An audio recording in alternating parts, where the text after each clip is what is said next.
اردو اخبارات بھارت کی آزادی سے لے کر بھارت کے مسلمانوں کی رہنمائی تک اہم رول ادا کرتے رہے ہیں۔ جنگ آزادی میں اردو اخبارات نے نمایاں رول ادا کیا، جس کی وجہ سے کئی اردو اخبارات کو انگریزی حکومت نے پابندی لگائی دی تھی، لیکن ان کے مدیران ہر دوسرے موقع پر نیا اخبار شروع کرتے ہوئے اپنے مشن کو جاری رکھا تھا۔ اگر تاریخ کا مطالعہ کیا جائے تو اس بات کا احساس ہوگا کہ اردو اخبارات نے مجاہدین کے لیے طاقت بن کر کام کیا تھا۔ آزادی کے بعد بھارت کے کئی اردو اخبارات اپنی خدمات کو برقرار رکھتے ہوئے قوم و ملت کی نمائندگی کی اور اردو زبان کی بقا و ترجمانی میں اہم کردار ادا کیا تھا۔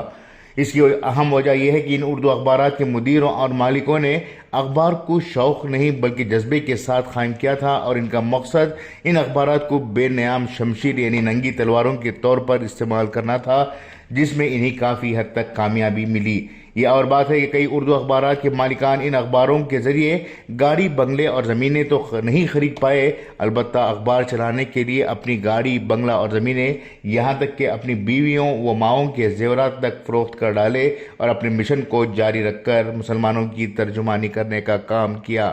یہی وجہ ہے کہ آج بھی کچھ اردو اخبارات کے دفاتر تو پکے نہیں ہیں، لیکن ان کے حوصلے ضرور پکے ہیں۔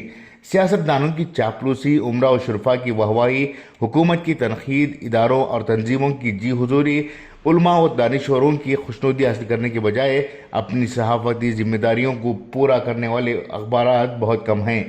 مدیران کی تعداد نہ کے برابر ہے، مالکان کو مشکل سے تلاش کیا جا سکتا ہے۔ دوسرے اخبارات کے مقابلے میں آج بھی کئی اردو اخبارات بے باکی، بے خوف اور حقیقت پر مبنی صحافت کر رہے ہیں، جس کی وجہ سے مسلمانوں کو اب بھی کچھ اچھا پڑھنے کو مل رہا ہے۔ ان تمام کے درمیان پچھلے کچھ عرصے سے ملک کے مختلف مقامات پر کارپوریٹ کمپنیوں اور سیاستدانوں نے اپنی ضرورت کے لیے اردو اخبارات کا استعمال کرنا شروع کر دیا ہے۔ یہاں تک کہ بی جے پی جیسی فرقہ پرست پارٹی نے بھی اردو اخبارات کا استعمال کرنا شروع کر دیا۔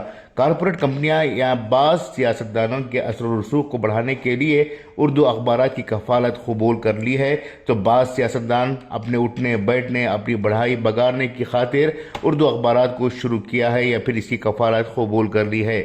جب ملک میں یہ آواز اٹھی کہ مسلمانوں کو اپنا میڈیا ہاؤس بنانا ہے اور مسلمانوں کی ترجمانی کے لیے میڈیا کو عمل میں لانے کی ضرورت ہے، تو اس میں ملاوٹ شروع ہو گئی۔ شروع میں اخبارات آئے اور جب تک الیکشن رہا اس وقت تک چلتے ہیں یا پھر بند ہو جاتے ہیں۔ جہاں مسلمانوں کو منظم اور بامقصد میڈیا ہاؤس کی ضرورت تھی، وہی جگہ اب کچھ یوٹیوبرز نے لے لی ہے۔ ہاتھ میں کیمرہ والا فون، دوسرے ہاتھ میں مائک کا بوم، گاڑی پر لکھا ہوا پریس ان کی شناخت ہے۔ چند سیاستدانوں کی چمچا گیری کرنا، کچھ سیاستدانوں کے آگے پیچھے گھومنا ہی ان کی صحافت کی نشانی بن چکی ہے۔ آج کل اردو کے کئی ایسے یوٹیوب چینل آ چکے ہیں جن میں نہ تو کوئی مقصد ہے، نہ ہی کوئی منزل ہے۔ ادھر ادھر کی خبروں کو کاپی کیا یا پھر ویڈیو بنا کر ڈال دیا، اسی کو صحافت کا نام دے دیا۔ دن میں 2-3 سیاستدانوں کی خبریں بنا لی، شام میں اپنی 500,000 کی اجرت لے لی اور فخر سے کہہ دیا کہ ہم بھی پریس والے ہیں۔ کئی بڑے شہروں میں یوٹیوبرز نے ہنگامہ مچا رکھا ہے۔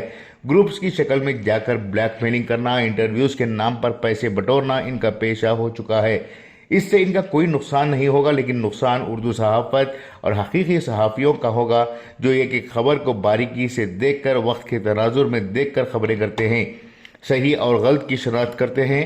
ایسا نہیں ہے کہ سب یوٹیوب چینل ایسے ہیں، بلکہ بیشتر چینل اپنے حدود کو پار کر چکے ہیں۔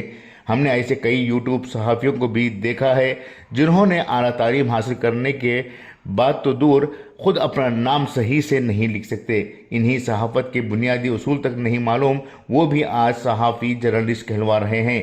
ان کی مثال ایسی ہے جیسے کہ بندر کے ہاتھ میں ناریل تھما دینا۔